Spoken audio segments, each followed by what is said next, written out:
오늘도 이번 한 주 쏟아진 수많은 시사와 뉴스 속에서 우리 삶과 직결된 시사의 본질, 본색을 찾아보도록 하겠습니다.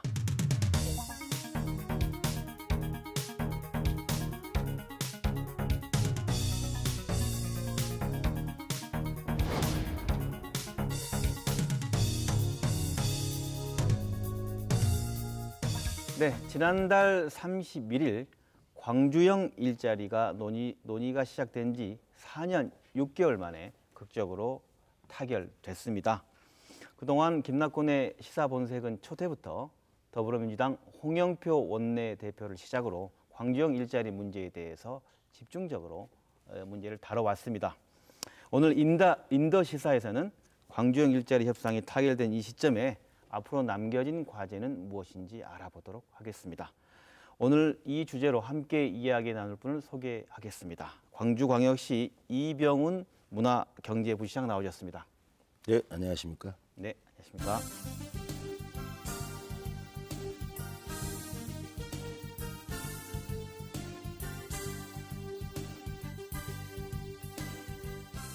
네, 이병훈 부시장님께서는 협상 초기부터 이 광주형 일자리 추진 초기부터 협상을 이끌어 오셨죠? 네. 네, 지금 문화부시장, 문화수도 광주의 문화부시장, 그리고 또 광주형 일자리를 주도하는 광주시의 또 경제부시장, 뭐 광주와 관련된 일을 다 하고 계시네요. 문화하고 경제는 뭐 동전의 양면이죠. 네. 문화가 발전할수록 경제가 발전하고, 네. 또 경제적 뒷받침 없이는 문화가 발전할 수 없기 때문에 시대의 화두라고 봐도 과언이 아닙니다. 네. 이 광주형 일자리 문제와 관련해서 초기 협상 단장을 맡으셨죠? 뭐 협상 단장 그건 뭐 중요한 건 아니고요. 네네. 인선 7기 우리가 이용섭 시장님을 모시고 어쨌든 이 문제가 광주가 해결해야 될 가장 큰 문제였고 또 우리나라에 미칠 네. 파급 효과. 그래서 굉장한 부담감 또 반드시 되어야 된다. 그런 걸 가지고 협상을 많이 했었죠. 네. 말씀하신 대로 이용섭 시장님과 함께 마지막 협상을 마무리 지으셨고 처음부터 끝까지 다 지켜보셨는데 한번 이거 한번 여쭙고 싶은데 지난해 12월 5일인가요? 다음 날 대통령 오기로 해서 다 행사장 준비했다가 그 직전에 무산됐지 않습니까? 대통령 모시고 행사를 하기로 한 것이 세 번째 만에 성공했어요. 네. 민선 6기 윤장현 시장 때 한번 시도를 했다가 안 됐고 이제 작년 12월 6일이었죠? 네네.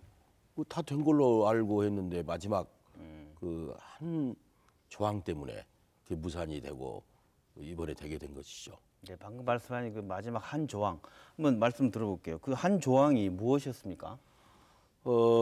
그게 이게 상생협의회라고 있어요. 상생협의회의 그 유예기간 35만 대 자동차를 생산해서 35만 대까지는 네. 좀 뭐 쉽게 말해서 우리 좀 조용히 있자. 노사간의 임금 협상도 안 하고 그 이제 현대 측 입장에서는 신설법인이니까 자동차를 만들려면은 적어도 부채도 안고 출발하기 때문에 35만 대 정도 가야 그 이분이 된다. 그때까지는 노동계에서 자꾸 뭘 요구하면 안 된다. 이런 거고 노동계 입장에서는 아니 무슨 소리냐.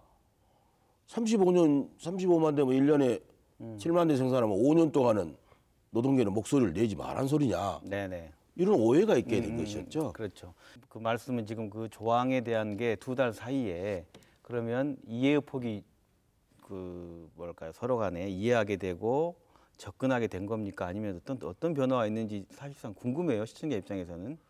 노사 간의 갈등이라는 것은 수십 년 된 거 아닙니까? 네. 근데 이제 그걸 계속 협상을 현대차하고도 하고 노동계하고도 하고 근데 이걸 한 테이블에서만 할 수 있었다라면 좀 더 빨리 됐을 수도 있었겠지요.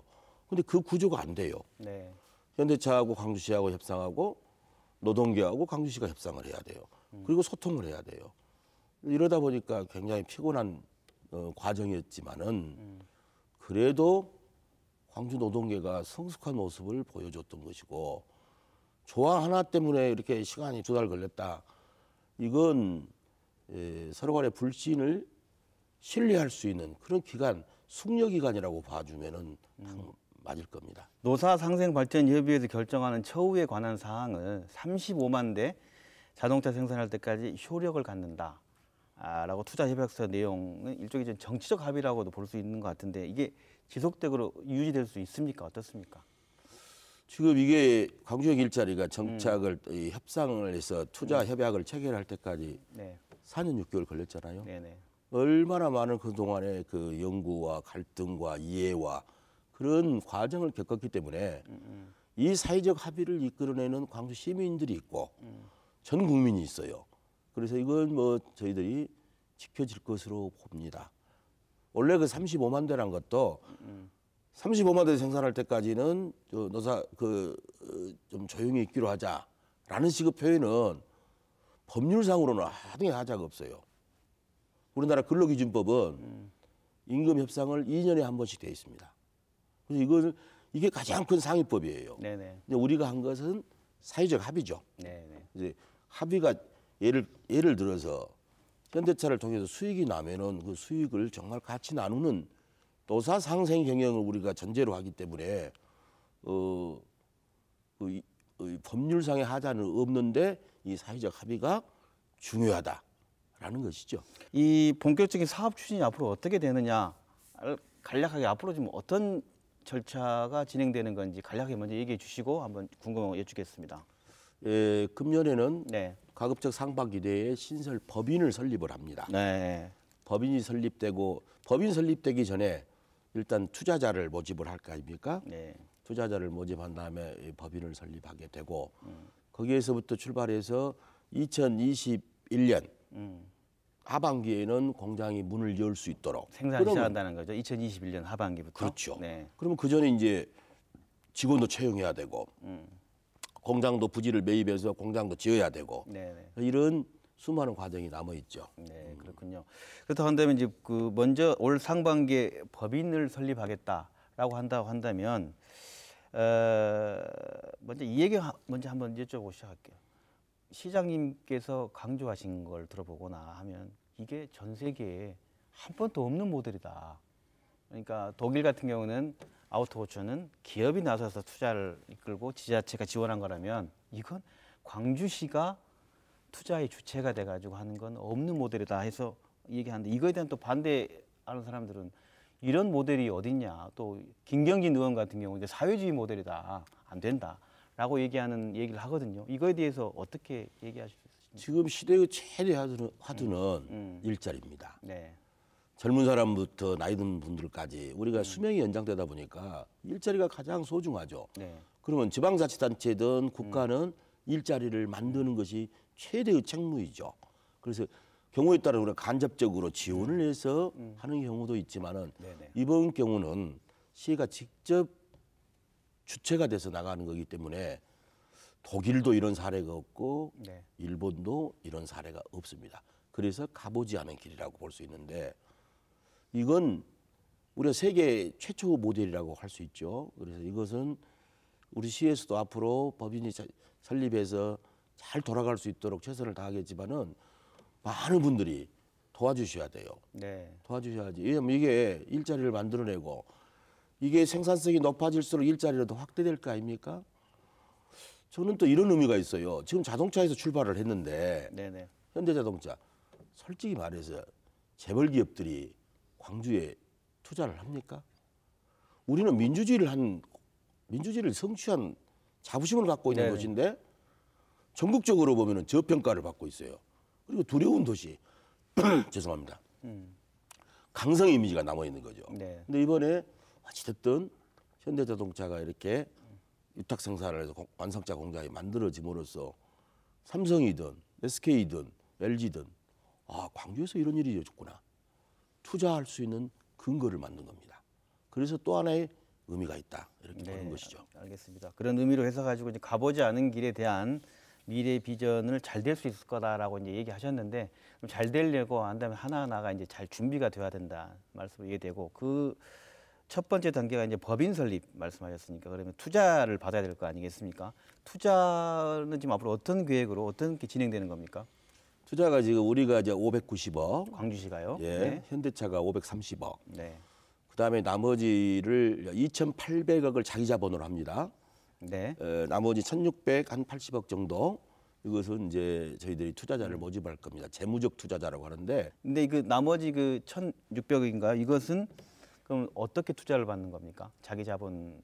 재무적 투자자라고 그러죠. 네. 투자해서 수익을 내면은 그 배당금을 받아갈 수 있는 그런 구조가 될 거 아닙니까? 네. 그건 뭐 저희들이 여러 경로를 통해서 어디를 대상으로 하는 거죠? 그러니까. 광주 시민도 되고 네. 또 광주의 기업도 되고 또 전국에 있는 기업도 마찬가지입니다. 한편으로는 그런 걱정도 있겠네요. 광주 경제 여건이 열악하고 그러니까 과연 그렇게 투자할 지역 내에 어떤 투자 여력이 충분하겠냐라는 걱정도 들을 수 있겠네요. 문제는 말이죠. 현대자동차가 그 브랜드 자체가 글로벌 브랜드죠. 네. 궁극적으로 보면 말이죠. 광주시를 보고 투자를 하는 것보다 네. 현대자동차라는 글로벌 브랜드 때문에 투자를 하는 것이 더 많을 겁니다. 그래서 뭐 자기 자본은 투자금은 뭐 큰 어려움이 없을 것으로 보여지고, 예, 그다음에 이제 차입금.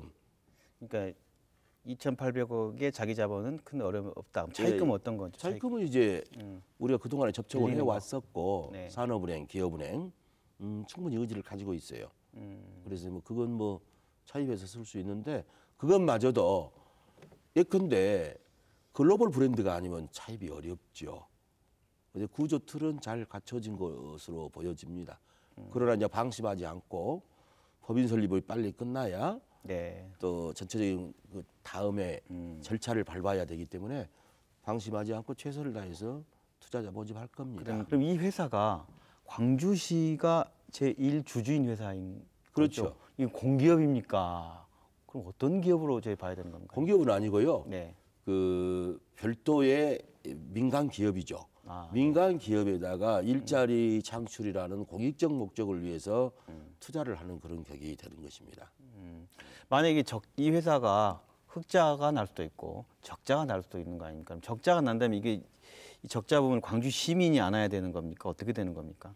적자는 만일 안 하는 경우죠. 네네네. 이제 그럴 경우는 이제 광주시와 현대차 투자자의 공동의 몫이 될 겁니다. 네. 그런데 거의 흑자예요. 흑자로 되고 흑자가 되면은 우리는 광주시는 뭘 하냐? 공공 목적을 위해서 투자를 했기 때문에 일자리를 더 확대하는 데 쓰게 될 겁니다. 네, 광주형 일자리가 이제 시작이니까 일단 주변에서 제기될 수 있는 어떤 걱정이나 이런 걸 통해서 또 여쭤보고 그걸 뭐 비판하고 반대한다기보다는 그런 뜻에서 여쭤보는 겁니다. 그런 차원에서 봤을 때 가장 중요한 게 어떤 시장을 조사하면 그 시장에 경제성이 있느냐에 사업자는 먼저 판단하고 그걸 통해서 사업을 시작하지 않습니까? 예. 이제 이게 거꾸로 이제 지금 시작되는 것 같아요. 그러면서 노동계에서도 걱정하는 건 경차 1,000cc짜리 경차 SUV가 과연 이 광주형 일자리의 효자 모델로 수익을 낼 수 있겠냐에 대해서 아니다라는 얘기도 있어요. 경차는 더 이상 시장성이 없다. 어떻게 지금 판단하고 있으신가요? 지금 시대적 추세는 SUV예요. 네. SUV인데 네. 지금 경차로에서 SUV를 가잖아요. 네. 울산도 경차를 만들 겁니다. 그러다 보니까 자꾸 우리 광주에 대해서 이렇게 문제를 삼았는데 네. 어차피 시대적 추이는 SUV 경차가 국내뿐만 아니라 해외에서도 상당한 부분을 시장이 확대될 것이다. 그런 분석을 내부적으로 한 바가 있어요. 자, 예를 들어서 경차 하나 모델 개발하는데 현대 입장에서는 한 3천억 들어갑니다. 중형차 같으면 한 5천억 모델 개발하는데 네. 이걸 현대가 투자하는 것은 투자금은 530억이지만은 모델을 개발하는데 몇천억 들어가고 이걸 판매, AS, 생산까지도 같이 갈 거 아닙니까? 이건 뭐 대기업에서 그렇게 호락호락하지 수지 분석하진 않아요. 그래서 그 경차로 출발하지만은 그 출발점이죠. 그 자동차 수명이라는 게 있지 않습니까? 그 모델에 그 모델이 어느 정도 되면 또 다른 모델로 전환을 하게 될 것이고, 그래서 우리가 처음 출발은 경차 SUV 1000cc지만은 이건 앞으로 많은 변화가 있게 될 겁니다. 방금 말씀하시는 많은 변화가 있다는 말씀을 여쭤본다면 경차 그 1000cc SUV 외에 향후 자동차 산업의 변화에 따른 어떤 새로운 차종에 대한 것들도 서로 협약이나 서로 현대와의 서로 합의하에 진행되는 게 있습니까? 어떻습니까? 우리가 지금은 가솔린으로 가지만은 네, 세계 자동차 시장의 동향은 전기차 수소차입니까? 네, 그래서 우리가 그걸 내다보고 그 앞으로 모든 것을 진행해 나갈 겁니다. 우리가 친환경 부품 단지도 거기에 조성을 하고 있잖아요. 친환경 인증센터 이것도 지금 정부에 요구를 하고 있어요. 그래서 출발은 이렇게 하지만은 앞으로 시대적 추이에 따라서 앞으로 자율자동차 나오게 될 거 아닙니까? 다 우리 인공지능 뭐 이번에 크게 따냈잖아요. 정부에 다 연결돼 있어요. 그래서 그것도 대비해서 간다라는 것입니다. 일종의 서로 간의 그런 이해와 동의 부분이 존재한다 그런 말씀이신가요? 현대와? 그렇죠. 네. 아까 말씀하신 것처럼 사실 경차 시장에 대한 전망을 밝게 보셨는데 또 혹자는 또 노동계에서 특히 민주노총에서는 아니다라고 봤고 말씀하신 대로 7월부터 울산에서도 경차 라인을 생산하고 있어서 걱정도 있는 겁니다. 서로 경쟁력을 가지면 되죠. 근데 우리가 경쟁력이 아무래도 울산보다는 경쟁력을 더 갖게 되지 않을까. 적어도 적정 임금이라는 거, 또 노사 간의 그 사회적 합의를 했다는 거, 막 이런 것들이 크게 시장을 확대하는데 좋은 영향을 미칠 것이다 이렇게 봅니다. 네.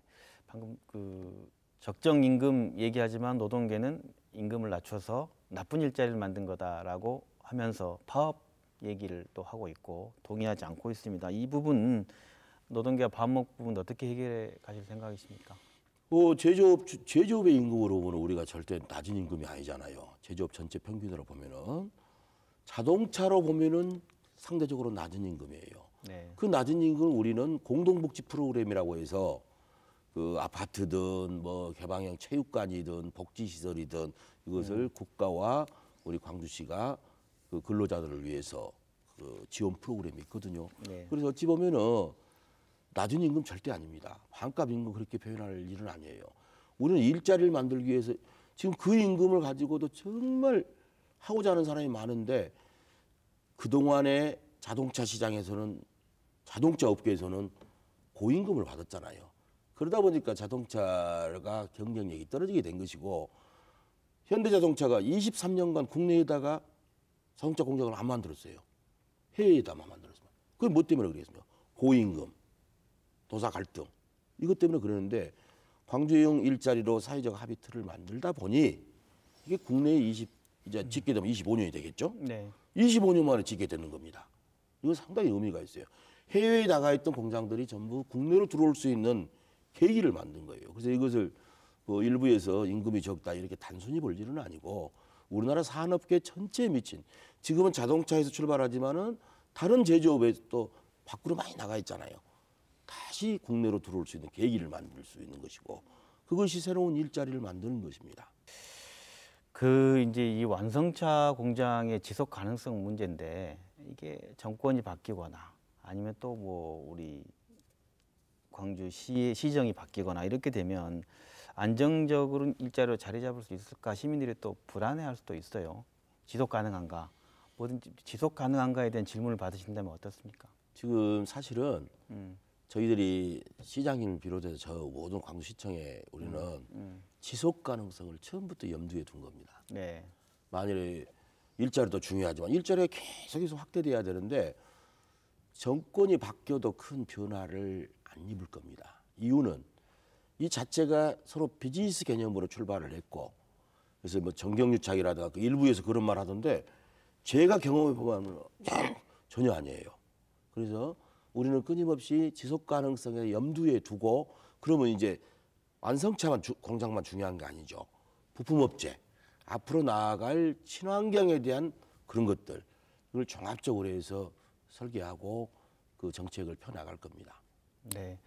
그 이 일자리가 한편으로 보냐면 이제 적정 임금이라는 표현도 있고 노동계는 낮은 임금 그렇게 해서 결국 그 광주나 군산 같이 좀 낙후된 지역 아까 해외로 나가는 공장을 국내로 돌려야 되는 큰 정부의 고민이 있는 가운데 낙후된 지역의 임금을 적정이라고 표현하건 낮게 표현하건 그런 형태로 계속 일자리를 만든다면 그것은 안정된 일자리기보다도 뭔가 지역 간 불균형에 의한 일자리일 수 있지 않냐, 지속 가능한 모델이 아니지 않냐라는 거에 대한 질문을 할 수 있을 것 같습니다. 어떻습니까?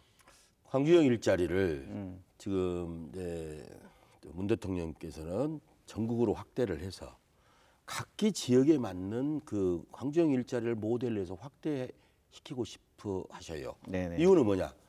일자리를 만들기 위해서. 그런데 이거 사실은 그렇게 되면 정말 좋습니다. 일자리를 만들어내는 거야. 임금이 고임금을 예를 들어 100자리를 가지고 있다. 그러나 그것보다 낮은 일자리지만은 그것이 1000자리다, 10,000자리. 이게 경제적 파급 효과를 생각을 해보세요. 우리가 사실은 그 노사 갈등과 그 협상 때문에 임금이 사실 부풀려져 있는 일부 업종이 있지 않습니까? 이 광주형 일자리는 비록 자동차에서 출발했지만은 자동차에 국한되는 건 아니에요. 일반 제조업에도 확대가 될 수 있어요. 네. 이런 사회적 합의의 틀을 그 지역 특성에 맞게 해 나간다면은 정말 해외에 나가 있던 기업들 들어오게 되고 또 일자리 만들어내고 대기업이 저 회사 유보금이 뭐 거의 뭐 800조, 1000조 된다는 거 아닙니까? 투자를 안 하잖아요. 투자할 수 있는 계기를 만들어주는 것이고 이렇게 볼 수 있는 겁니다. 네, 그래서 그 광주시가 이번에 광주형 일자리 타결을 계기로 결국 그러면 더 나은 일자리로 이게 지속 가능한 일자리로 그리고 뭐 어떤 낙후된 지역에 설치된 공장의 문제가 아니라 우리나라 전체적으로도 가장 선망하는 일자리로 만들어내는 것까지 완성시켜 나가야 되지 않겠습니까? 그렇죠. 그 비전을 어떻게 계속 이어가실 생각이십니까? 경쟁력이죠. 네. 결국은 기업의 경쟁력 그 자체가 일자리를 만들어내고 더 나은 일자리를 만들어냅니다. 지금 우리 사회적 합의 틀 중에 노사 상생 경영이라는 게 있어요. 노사 상생 경영이라는 것은 옛날처럼 노하고 사가 완전히 분리된 게 아니라 회사에서 수익을 많이 내면은 그 수익이 많이 난 만큼 근로자 노동자들에게 돌려주는 이렇게 돼 있거든요. 그래서 지금 현대 자동차의 임금 구조는 세계에서 경쟁력이 가장 낮습니다. 우리 독일이나 일본 자동차에 비하면은 마진이 고임금 때문에 마진이 굉장히 박하거든요. 그래서 매출이 줄어드는 거죠. 근데 우리가 이렇게 해서 생산성을 높여놓으면은 수출이 확대되고 그 수출이 확대돼서 나온 수익금은 노동자들한테 수익을 올려줄 수 있는 단순히 뭐 임금 협상을 떠나서도 할 수 있다. 이 사회적 합의 틀을 전제로 해서 신뢰가 지속된다면 우리는 그런 모델을 기대하는 것입니다. 네. 지금 그 광주형 일자리에 대해서 쭉 들어봤습니다. 시민들에게 만약에 당부하고 싶은 말씀이나 있다면 한 말씀 해주시죠. 광주형 일자리가 이제 시작인데 정말 많은 애정을 주셔서 감사한데 애정을 주신 김에 이게 정말 지속 가능한 구조를 갈 수 있도록 그 건전한 비판과 격려 이거 중요합니다. 이 일은 시청만 하는 일이 아니에요. 우리 광주 시민이 똘똘 뭉쳐서 민주주의의 호장이 이제 산업 평화를 달성한 노사 상생의 도시라는 새로운 우리가 지위를 획득해야 됩니다. 광주는 정말 살만한 곳이구나. 이런 시민의 자긍심이 가지실 수 있도록 끊임없이 격려해 주시기를 부탁을 드립니다. 지금까지 광주형 일자리 타결과 향후 과제라는 주제로 이병훈 광주광역시 문화경제부시장과 함께 이야기 나눴습니다. 고맙습니다. 감사합니다.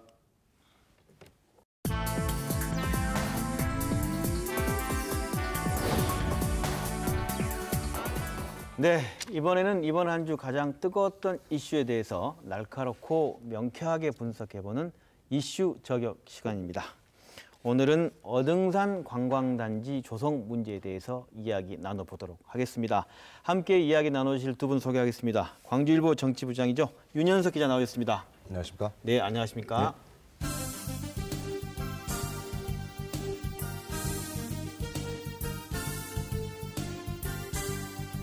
그리고 장현주 광주광역시 의원 나오셨습니다.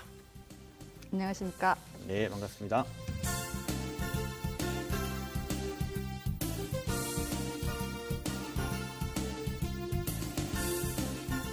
네, 어등산 관광단지 조성 사업 첫 삽을 뜬 시점으로 본다면 2006년 기준으로 13년째 되는 사업입니다. 그리고 처음 조성 계획이 나온 시점이 97년이니까요. 22년째가 됐습니다.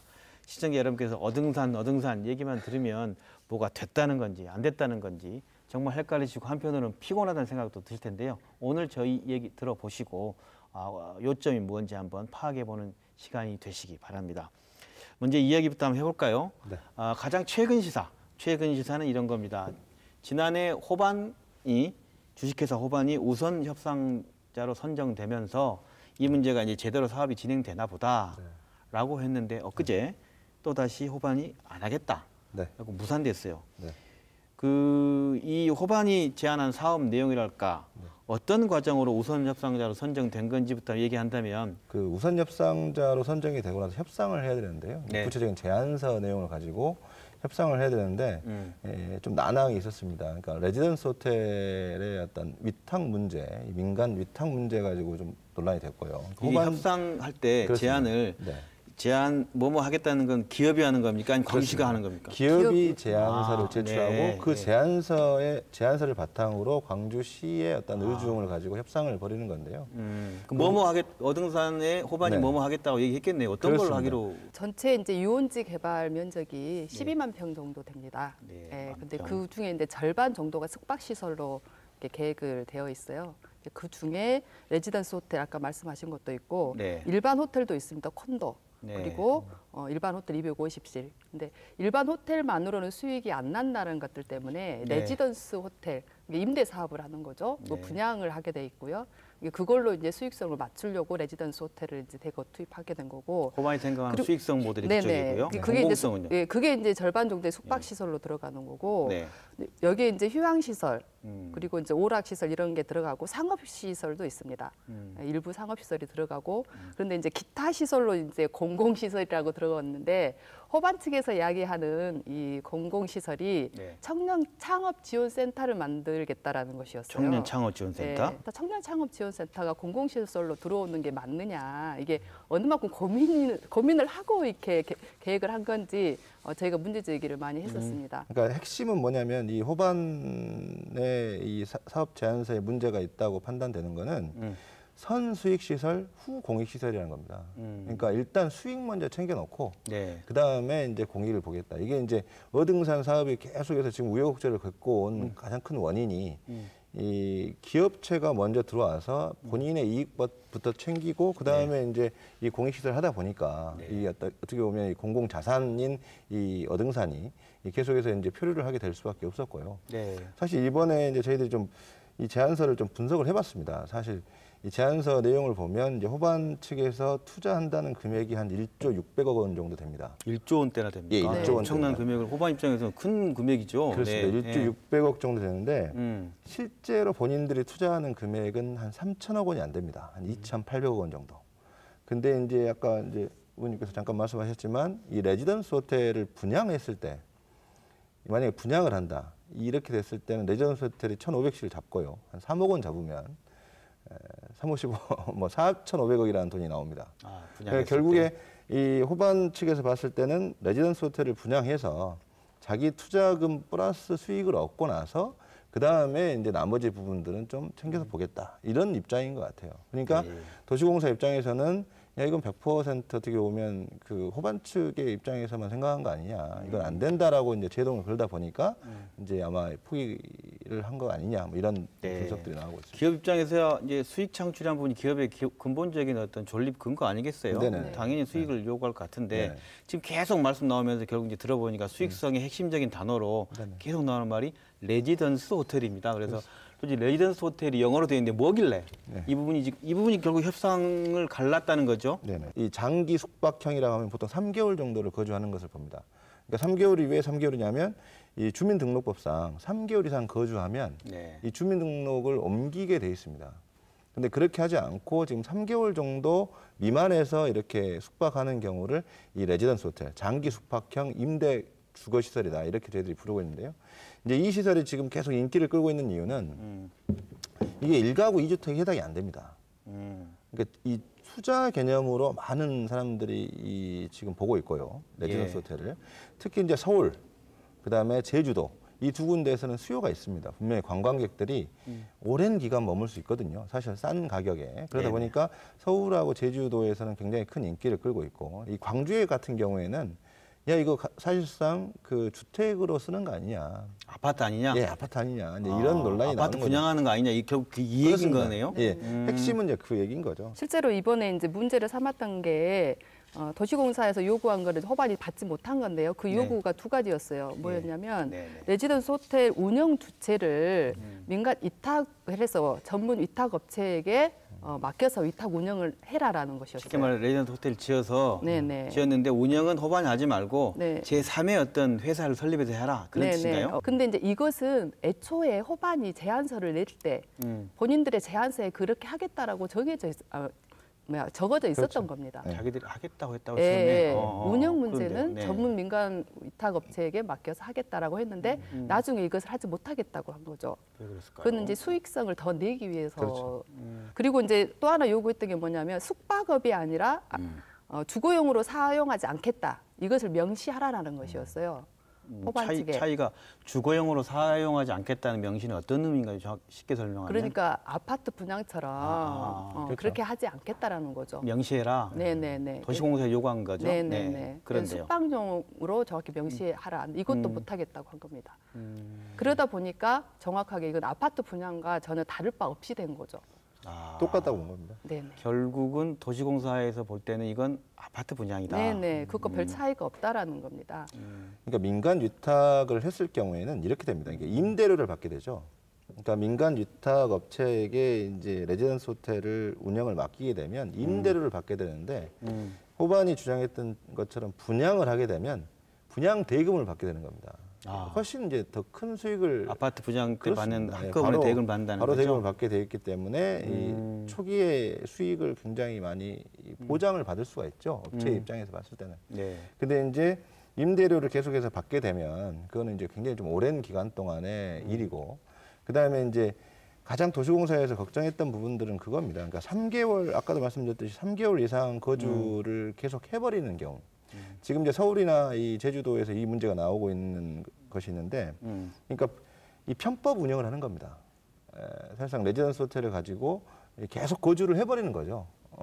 계속 거주를 하면서 네. 임대 업체에게 다시 임대를 받는 재임대를 받는 형태로 해서 운영하는 그런 케이스들이 나오고 있습니다. 그러다 보니까 도시공사 입장에서는 좀 많은 그 규제를 이 제어를 해놓은 상태에서 협상에 들어가려고 했던 것 같고 호반 측의 입장에 봤을 때는 그래도 1조 원대를 투자하는데 우리가 이 정도의 수익은 보장받고 들어가야 되는 거 아니냐 뭐 이런 입장이 좀 강했던 것 같고 그러다 보니까 이제 양측이 전혀 이제 물러설 수 없는 좀 그런 상황이 됐고 그 사업 제안서에 애초에 이제 호반이 그 전문 업체에게 위탁 운영하겠다 이렇게 했던 것은 수익성이 충분히 보장되기 때문이라고 볼 수 있거든요.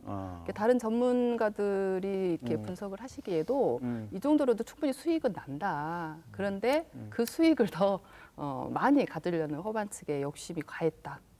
이렇게 판단할 수밖에 그러세요? 없죠. 그러니까 지금 충분히 이익이 나는데도 또 안 했, 설마 이익 나는데 안 했을까요? 그렇게 분석하신다는 거네요.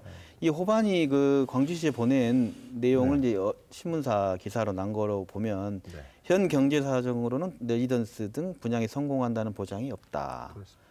정상적으로 완료해도 준공 시점에 최소 수백억 원 이상의 손실을 본다. 이렇게 공문을 보냈고요. 더불어 이런 현실에도 이 사업에 대한 지역 여론은 특혜 시비를 지속적으로 제기하며 막대한 사업이익을 챙기려는 부도덕한 기업이라는 부정적인 여론마저 형성돼 더 이상 정상적인 사업 추진이 어렵다는 판단을 내렸다. 네. 지위 반납 이유를 표명했다. 이렇게 지금 언론사 보도에 났어요. 더군다나 부도덕한 것까지 되니 사업자가 이거 하겠냐라는 입장으로 얘기를 했거든요. 네.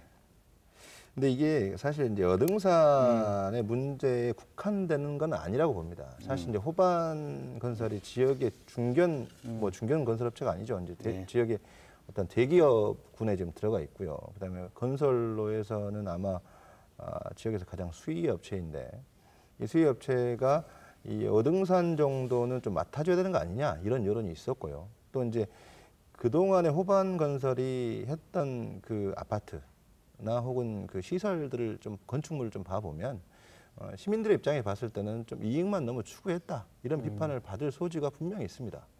예를 들면 이 광천터미널 맞은편에 있는 이 48층짜리 지금 그 지금 짓고 있죠. 그렇죠. 네. 뭐 방송사 4억 플러스 아파트인데요.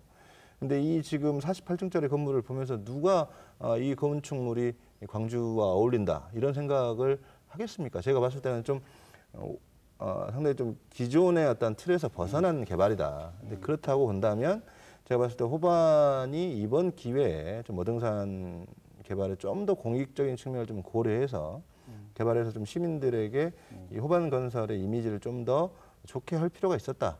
저는 이렇게 생각을 하는데 또 호반 측 입장을 좀 들어보니까 또 그렇게 생각했다니까 뭐 제가 뭐라고 말씀을 못 드리겠습니다. 의원님도 그 충분히 말씀하셨던 이 내용에 대해서. 네. 이제 호반 건설이 그 특혜 시비가 예. 말씀한 대로 네네. 여러 개 있었고 이번에 좀 민간공원 개발에서도 예, 맞습니다. 우선 사업자가 이렇게 변경되면서 호반의 네. 특혜 시비 여기에 또 이렇게 휘말려 있잖아요. 그런 것들이 같이 좀 영향이 있었지 않았을까 싶기도 합니다. 예, 호반 얘기는 호반 얘기고 예, 이번에 예. 사업자 무산된 건 무산된 건데 네네네. 왜 어등산 사업은 과연 무엇이었길래 그동안의 과정이 어땠길래 이렇게 이렇게 얘기할 좀 무슨 얘기인데 사업 무산의 역사가 화려합니다. 그렇죠. 단어가 지금 조합이 좀 아주 재밌는 지역 단어 건설 같은데. 지역 건설 업체들의 무덤이라고까지 불렸을 정도니까요. 네. 그게 사업 시작을 2005년이라고 흔히들 얘기하는데 네. 광주시가 처음 사업 계획은 97년이더라고요. 그렇습니다.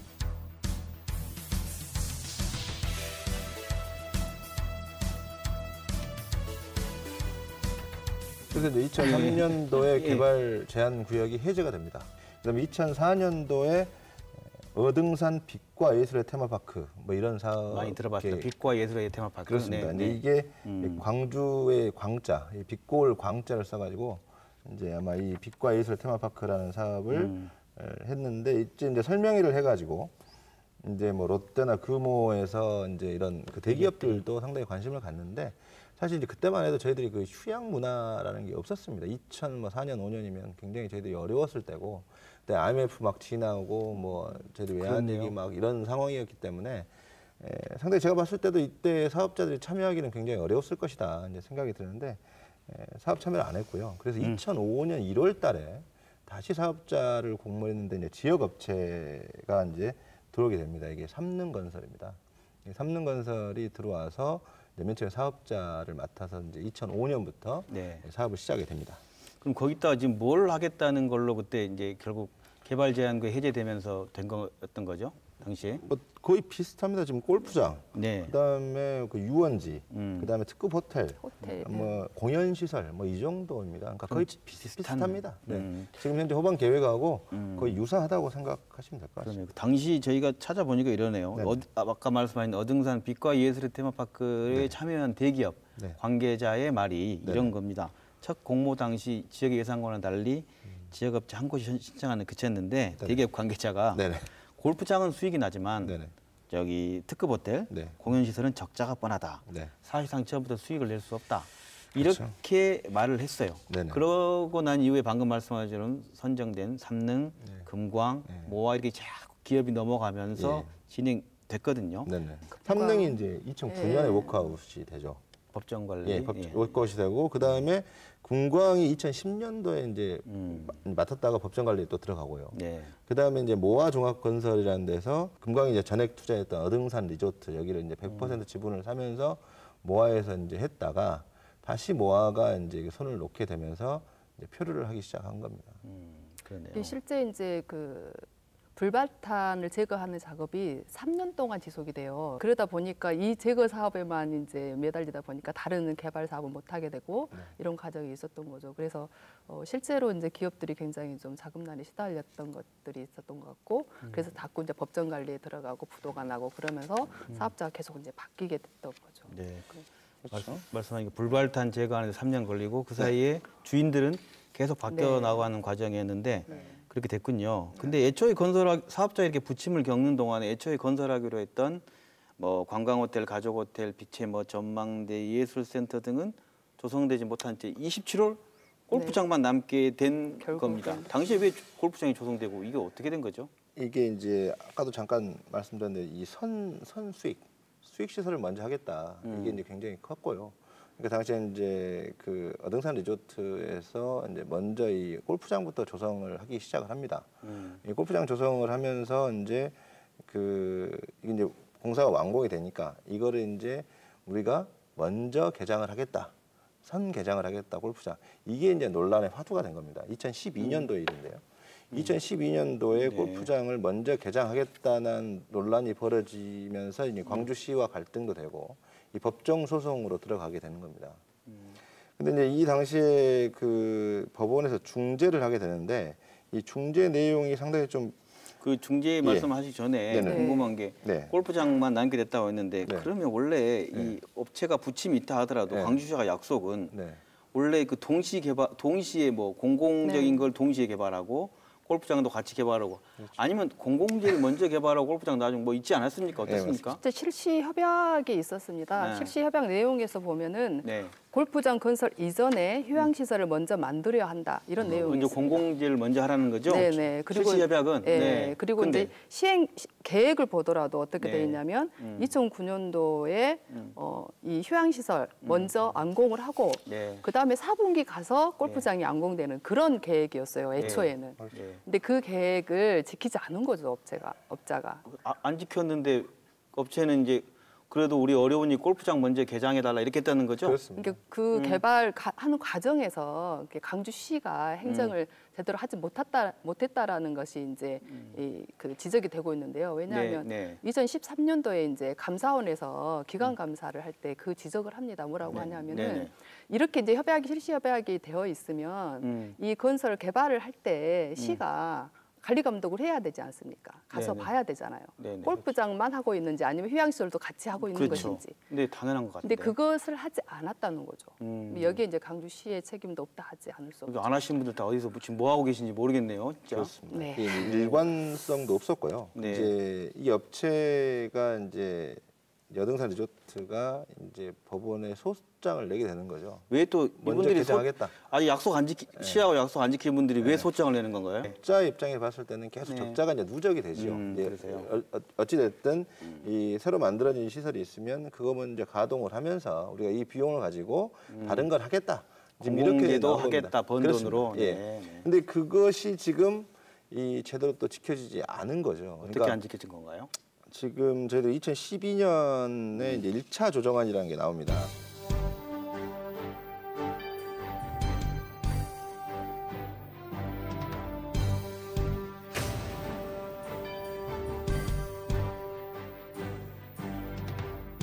결국 이 얘기를 다 하다 보니까 지금 네. 14년의 역사를 얘기하다 보니까 네. 13년에 이렇게 길어진 것 같습니다. 그러다 보니까 지금 현재 전체 면적을 예를 들어서 100이라고 한다면 네네.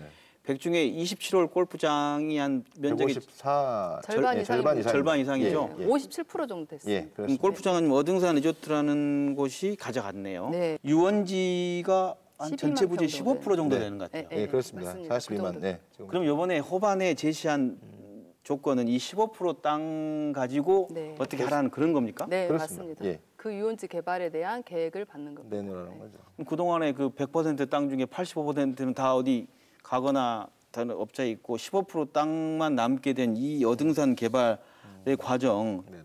이거 좀 문제 있는 거 아닙니까? 그러니까 저희가 이 부분에 대해서 이 개발 자체를 보면, 그러니까 광주시를 올해 출입하면서 본 개발이 사실상 누구를 위한 거냐? 누굴 위한 개발이냐? 그렇죠.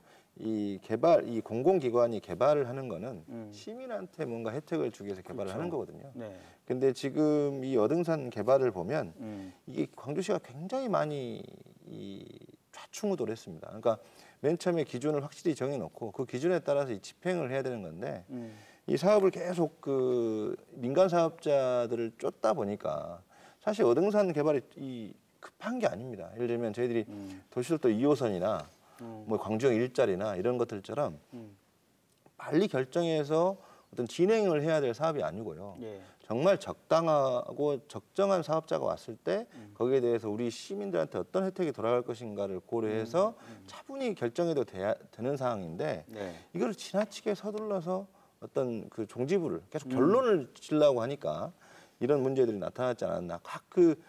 이 민선 3기부터 시작해서 4기, 5기, 6기, 7기까지 지금 어등산이 현안으로 올라와 있을 정도로 각 그 민선에서 그러다 보니까 서두르다 보니까 좀 업자한테 많이 휘둘린 거 아니냐. 이 그 과정에서 네. 사실은 중간에 대단히 쇼핑몰 계획으로 사업 또 변경을 할 뻔한 그런 일까지도 있었습니다. 판매 시설 늘려보자. 네네 그런 게 있었죠. 이제 왜냐하면 자꾸 이제 수익성 네네. 사업자들의 수익성을 보장해 줘야 된다라는 것에 휘둘리다 보니까 일단 골프장이 이제 그 따로 떨어져 나갔잖아요. 준공거저 하다고 따로 시행이 되고 네. 나머지 그러면 개발을 해야 되는데 여기서 수익 창출 어떻게 할 것인가? 라고 했을 때 아무리 영역을 해봐도 수익이 안 난다 이렇게 이제 결과가 나오니까 이 사업 측에서 사업 변경을 해달라. 그게 뭐냐 그러면은 상가 시설을 대폭 늘려달라는 것이었어요. 그래서 그때 이제 숙박 시설을 한 뭐 9분의 1 정도로 줄이고, 10분의 1 수준. 예, 그 나머지 그 상가 시설을 5배나 확장을 해서 이렇게 하자라고 이제 이야기한 적이 있었죠. 네. 그래서 굉장히 이제 지역 어떤 상권에 영향을 줄 수밖에 중소상인들이 없는 반발하겠죠. 예, 네. 문제였기 때문에 네. 그 반발은 뭐 있을 수밖에 없었고 그게 이제 끊임없이 이제 시민 대책위에서 반발을 하고 안 된다고 하니까 나중에 다시 이제 원점으로 돌아오긴 했죠. 근데 그만큼 시가 이제 그런 사업자들의 어떤 수익성을 어떻게 보장해 줄까 더 먼저 나서서 이렇게 고민하는 이런 것들이 많이 보이거든요. 아, 예. 지금 말씀을 나눠보고 이제 쭉 관통을 해본다고 한 이런 거 같다는 생각이 드는 게 네.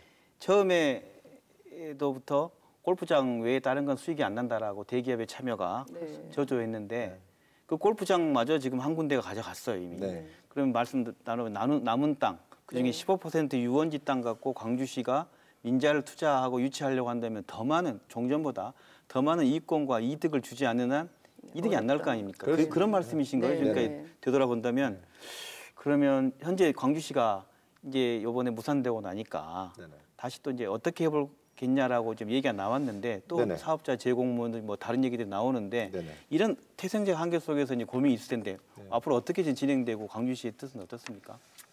저는 좀 약간 이 공격적인 생각을 좀 해봅니다. 네. 그러니까 이를테면 지금 그 어등산 같은 경우에는 이 광주 시내권하고는 좀 떨어져 있는 데입니다. 떨어져 있는 데고 광주의 어떤 그 뭔가 이 확실한 관광 시설 정도 하나 정도는 있어야 된다. 이거는 좀 제가 생각하고 있는 거고. 그래서 이제 그러다 보니까 이 상당한 혜택을 주되 그 상당한 혜택이 시민들한테 이 미칠 수 있도록.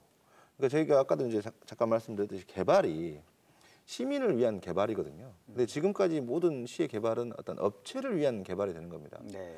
그런 부분들을 저희들이 미연에 방지하기 위해서는 명확하게 어떤 공공에 대한 기여 이 부분들을 명시하고 사업자를 모집하는 것이 맞다고 보고요. 지금 이제 시가 고민하고 있는 것이 재공모를 한 번 더 할 것이냐. 아 다시 이제 민간 사업자를 공모할 거냐? 예, 네. 이제 아니면 이제 도시공사가 직접 맡아서 개발을 할 것이냐. 이 두 가지를 가지고 고민을 하고 있는 것 같습니다. 근데 지금 이제 여건이 굉장히 좋아지고 있다 그래요. 광주시의 입장에서 봤을 때는, 그러니까 이제 1월 30일 날 호반이 포기 공문을 딱 집어넣으니까 네. 광주시에서 내부에서 뭐 어떤 얘기가 나왔냐면 차라리 잘 됐다. 잘 됐다. 왜요? 이제 이거 우리가 공공이 나서서 하자. 공공이 투자해도 충분히 가능성이 있다라는 의견들이 일부 나왔다고 그래요. 근데 이제 물론 이거 공공이 전부 다 맡아서 할 수는 없겠죠. 이제 뭐 분양을 하거나 뭐 여러 가지 방식이 있겠습니다만 그런 목소리가 나오고 있다고 합니다. 일단은 우선은 이제 재공모하는 방식이 있겠죠. 왜냐하면 저번에 이제 호반이 그 사업 제안서를 낼 때도 다른 이제 국제 자산 신탁이라고 하는 회사도 같이 이제 그 공모를 했었거든요. 그런 이제 뭐 여기 다시 공모를 했을 때 입찰 응모할 때가 있을 거라는 그런 이제 예상들 하고 대신에 이제 1조 단위에 그렇게 좀 그 너무 많은 투자금이 이렇게 들어가는 그런 게 아니라 조금 더 좀 축소해서 이것을 입찰하게 되면은 좀 많은 좀 사업자가 생기지 않겠는가 이런 예상도 하는 것 같아요. 근데 저는 이제 아까 말씀하신 대로 이제 빅그린 산단의 어떤 인구 유입이라든가 또 이제 최근에 그쪽 오등산 주변에 선운지구 개발로 해서 인구 유입이라든가 좀 많이 됐잖아요. 네네. 그래서 저는 더더구나 시민을 위한 어떤 공영 개발식의 그런 이제 고민들을 이제 좀 해봐도 되지 않겠는가. 그러니까 공영 개발을 한다고 해서 시민을 위한 어떤 휴양 시설을 한다고 해서 그게 그 마냥 적자만 보는 그런 것은 아닐 것 같잖아요. 이 가족 단위 숙박 시설이라든가 또 캠핑장에 대한 요구도 굉장히 많아요. 그런 가족 단위의 어떤 시민들이 쉴 수 있는 공간을 잘 조성을 한다라면 충분히 수익성까지도 볼 수 있는 그런 공영 개발할 수 있지 않을까 그런 생각도 합니다. 네. 그 광주형 일자리가 되니까 어등산이 괜찮을 것 같으니까 또 그것도 괜찮을 것 같다 생각을 하면서도 또 한편으로는 기업이 뭐 광주형 일자리 타결될지 몰랐을까? 네. 그 정도는 다 기업이 예측하고 있는데도 이제 안 한다고 나갔던 문제도 네. 있지 않냐 생각도 듭니다. 이게 어등산 관광단지 조성에 들어가는 행정력도 상당합니다. 그래서 그렇죠. 광주 이게- 시민들이 꼭 필요한 사업인가?